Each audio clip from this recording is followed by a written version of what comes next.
Good morning, YouTubers, family, and friends. Another beautiful, absolutely gorgeous morning here in the Philippines, September 1st. This is Edward. Good morning. Wonderful tea, green tea in the morning. I'm on that carnivore diet now, and it's been, 18 or 19 days on the carnivore diet. I've lost 25 pounds in that many days, right? That's a lot. And I mean, the water weight dropped off real quick. That was 20 pounds. And then since then, it's been pretty slow, but I've dropped another 5. So yeah, pretty amazing. Amazing. Right now, really cool morning, 6:30 a.m. It's 76 degrees on September 1st, 2023. So today we go to the city of Dipolog and to get some supplies. We go there like once a month, twice a month at the most usually, unless something special is going on. But on my solar also, I've had that net meter installed, and now I'm selling, or I shouldn't say, when I say that means I'm the advocate.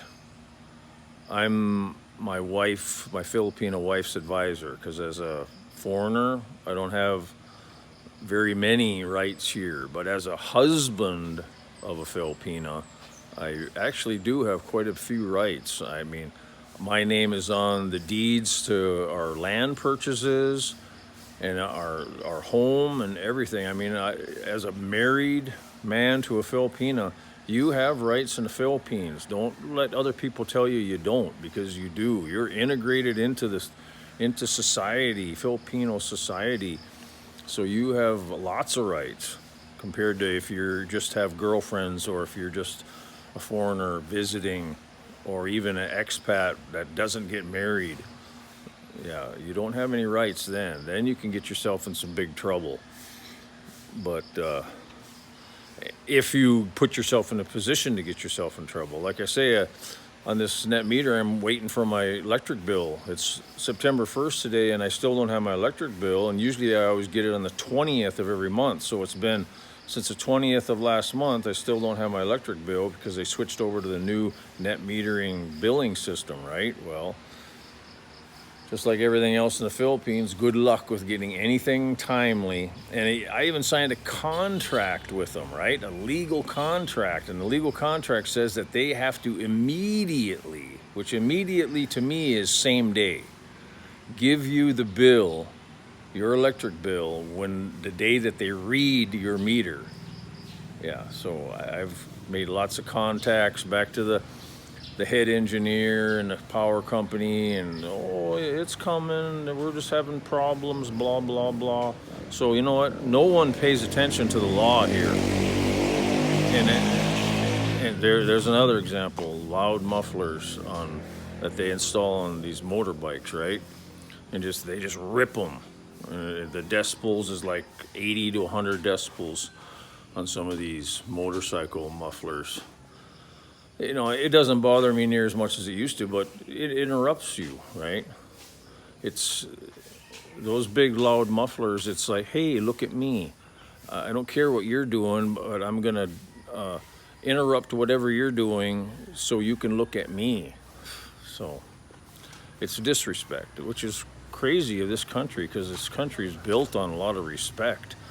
The children do the respect greeting, or they do this to your head, and it's a blessing.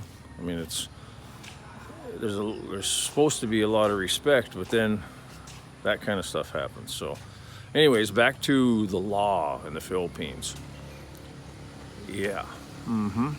I think it's mostly just a suggestion, which is great. I think there's a lot of part of that I really love, because it's just a lot more freedom.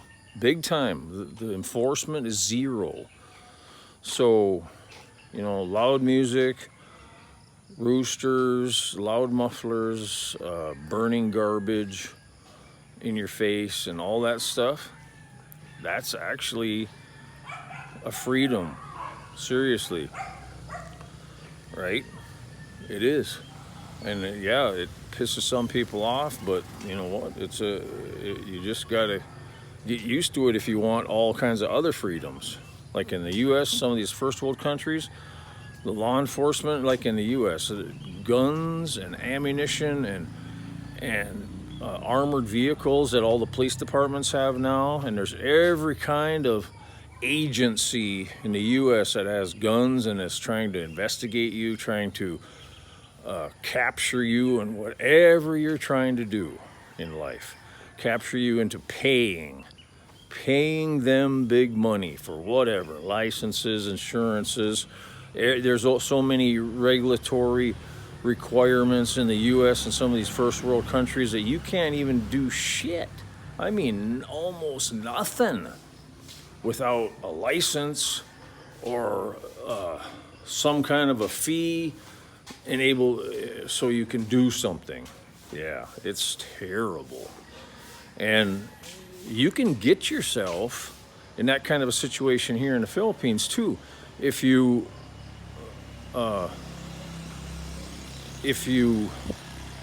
voluntarily give yourself up as a slave. And that's what most people do in the U.S. too, and other places.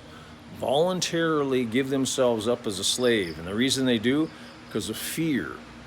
Fear that they're going to get thrown in jail, or they're going to have their car taken away from them, or they're going to have some of the things that they do taken away from them.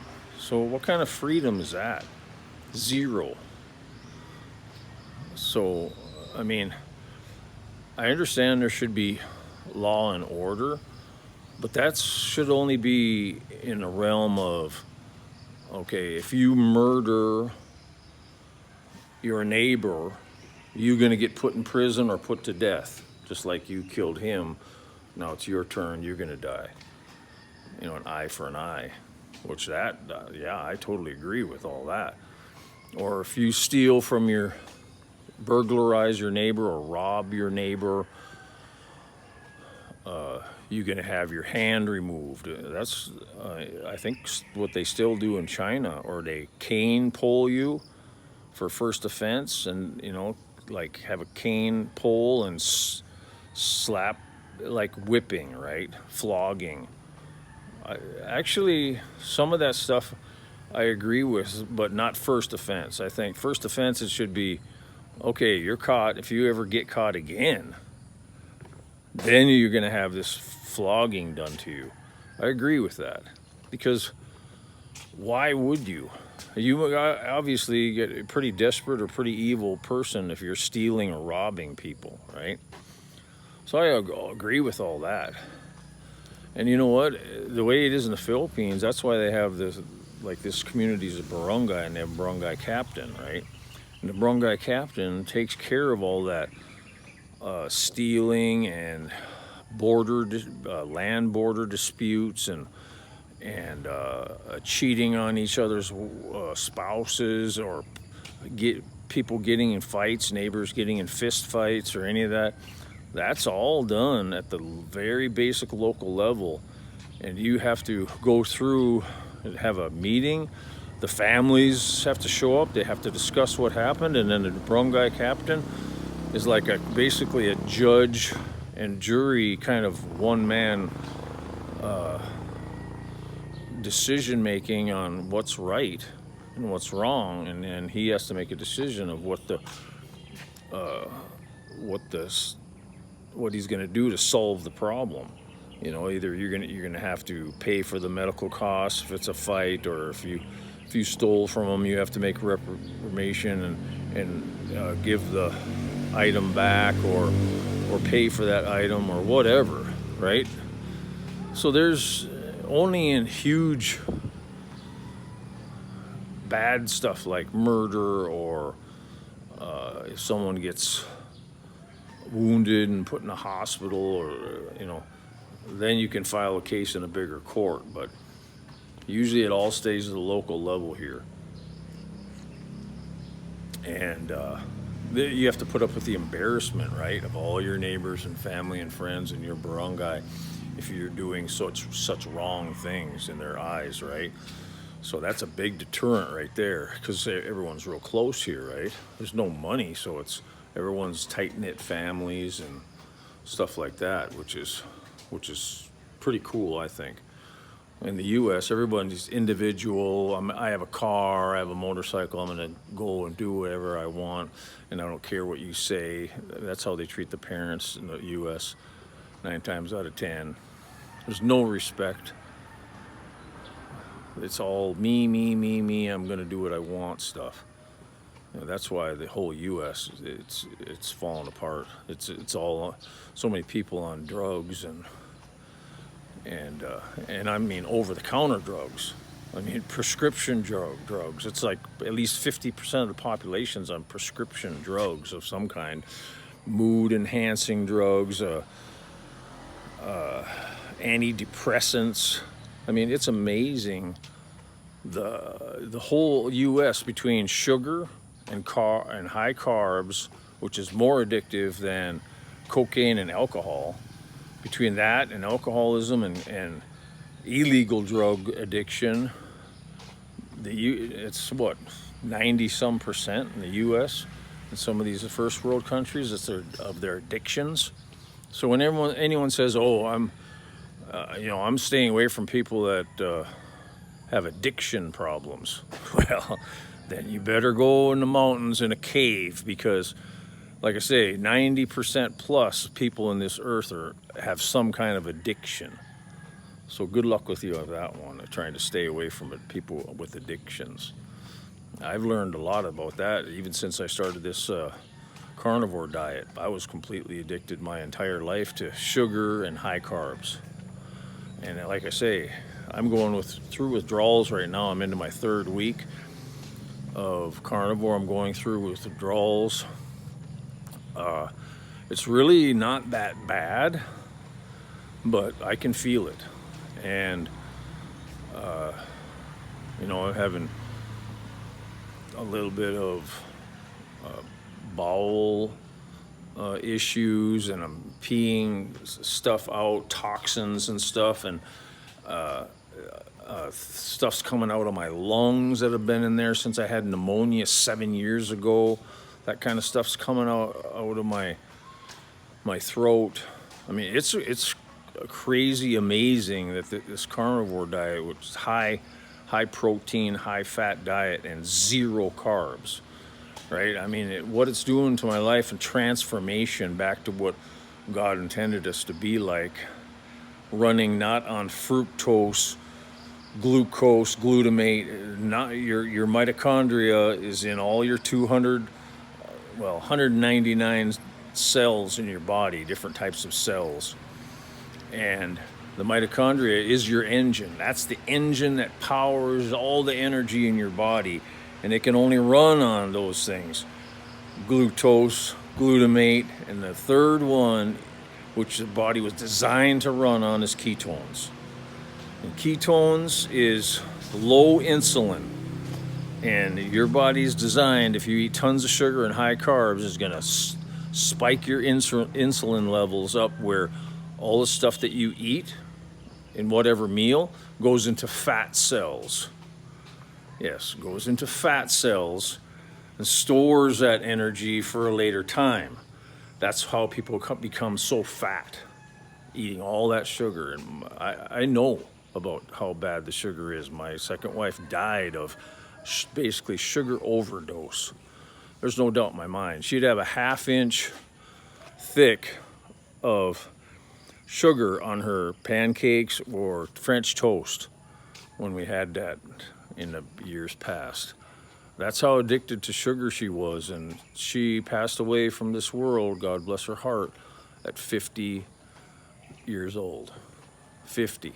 Just from, when she drank very little alcohol once in a while, but, she was just completely addicted to junk food, high carbs, and high sugar content things. And it's an absolute addiction that 90% plus people have on this earth.